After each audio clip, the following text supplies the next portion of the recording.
One of the things that most concerns me about social media is that it's influencing our interpretive structure. So this video is going to be about what is interpretive structure? What do I even mean by that term? This is important because interpretive structure is going to have a big influence on how we feel, how we think, how we perceive other people, how we perceive events in our lives, and since social media is not neutral, it has goals of showing us advertisements, maximizing profit, keeping us on platform as long as possible.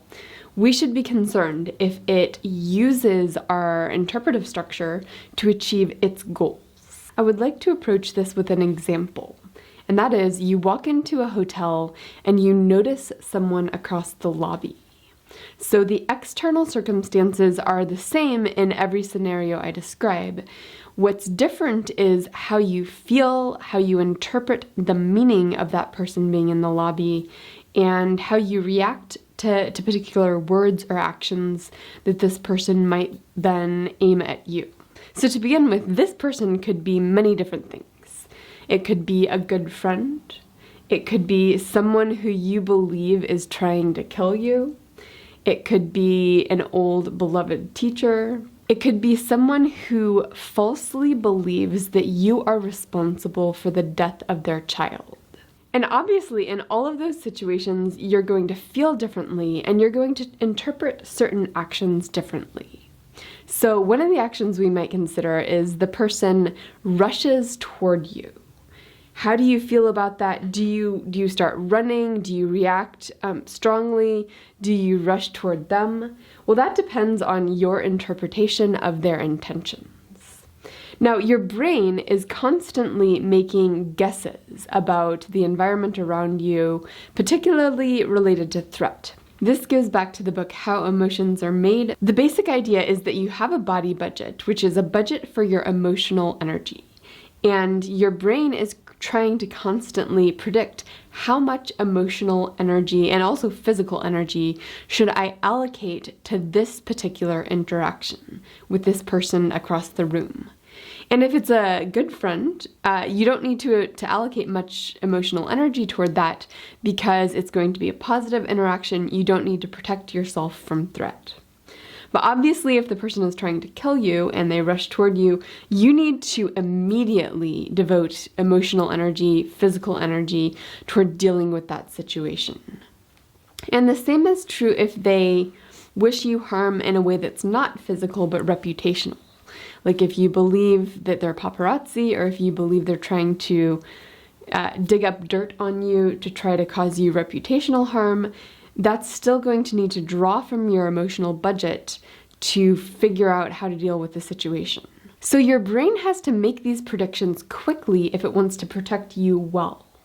Like if you think it's a friend and they're actually coming to kill you, your brain might not have time to respond appropriately if they rush at you. So you need to predict before they start rushing at you, is this person a threat or not? Is this person someone who I need to think carefully and deal with in a way as if they're a threat, or can I save up my emotional and physical energy for other possible threatening interactions? Now let's think of another example. Let's say this person across the room at the hotel ignores you. How do you interpret that action? There's actually a lot of different ways of interpreting that. It could be that they just didn't see you. It could be that they are mad at you and are intentionally ignoring you to sort of punish you for whatever they're mad about. It could be that they think you are beneath them and they don't want to associate with people like you. And all of those are real possibilities, right? All of those things happen in the real world. Your interpretation of which of those things is most likely to be true is going to have a big influence on how you feel. It's going to have a big influence on how your brain manages your body budget. And of course, that interpretation comes from your assumptions when you first see the person.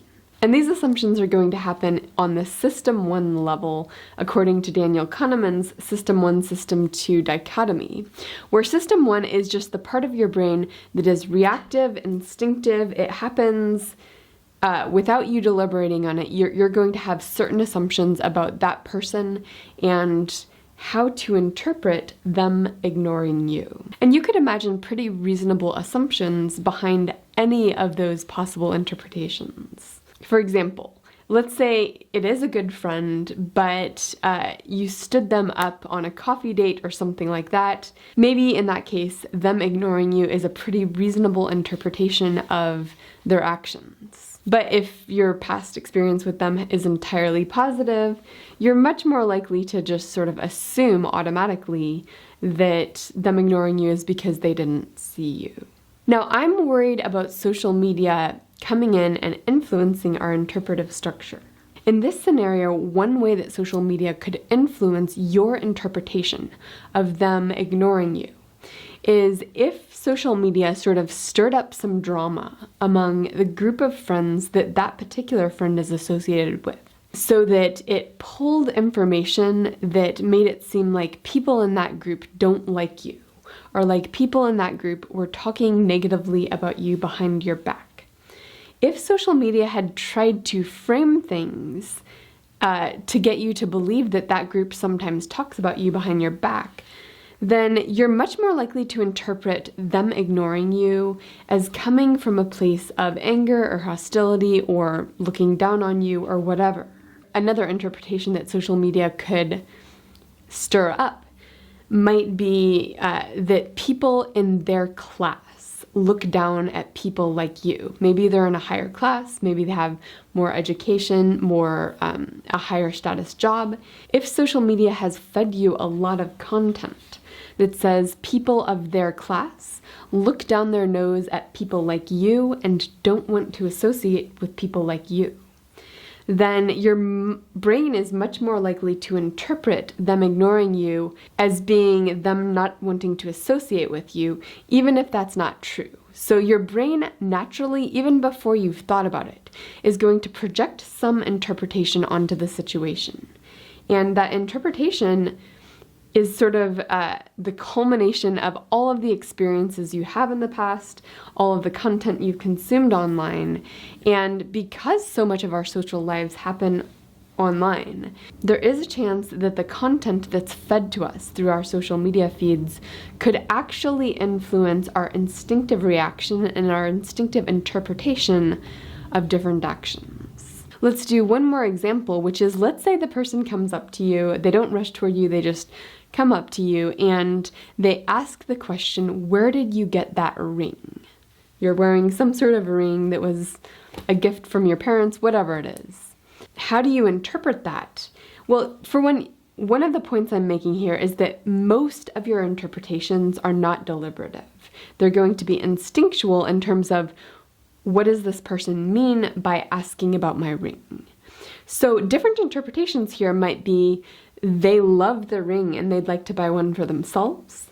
Another interpretation is that they think you stole the ring and they're suspicious about you having that ring. Another interpretation might be they're just making polite conversation. All three of those are different interpretations of the same question. Now, we all know that it feels really bad to have people suspect us of things. Like if they ask about our ring and we think that the motive behind that is they're trying to catch us in bad behavior. They might turn us in and have us investigated by the hotel staff or the police. That's a really bad experience. And which of those interpretations is our brain naturally going to project onto the situation is going to depend on our assumptions about people like the person we're talking about and about them specifically. So if this is a stranger, our interpretation might depend on what is our perception of their status difference? What is our perception of people of their profession? For example, if they are a policeman and we have a lot of bad experiences with policemen or read a lot of content online showing that policemen are suspicious, then we're much more likely to interpret that as being a question that's trying to figure out if we've stolen the ring we're wearing. Whereas if most of our experiences with people like them are friendly, we're just going to interpret that as they're interested in the ring or they're trying to make small talk. And obviously, social media could feed you content that that paints people like them in a certain light. So if you get a lot of social media content that's negative things about policemen, then your instinctive brain may naturally interpret that in a very suspicious way. So this is the general idea with interpretive structure and how social media might influence the way we react to situations, even below our level of conscious. And I've made cases in other videos on this channel that, based on just the natural profit maximizing motives of these companies that use advertising on social media, there is an incentive to create a sense of threat. And one way of doing that is by feeding us content that tells us that certain groups of people are threatening to us. That kind of content is going to pull us online to manage the threat, to understand all of the details about the threat. And if that bleeds into our lives offline in terms of how we react to different types of people, that's pretty concerning to me, because our interpretive structures, they're going to affect how we feel on a daily basis. They're going to affect how we treat people. They're going to affect all kinds of decisions we make about the environment we interact with.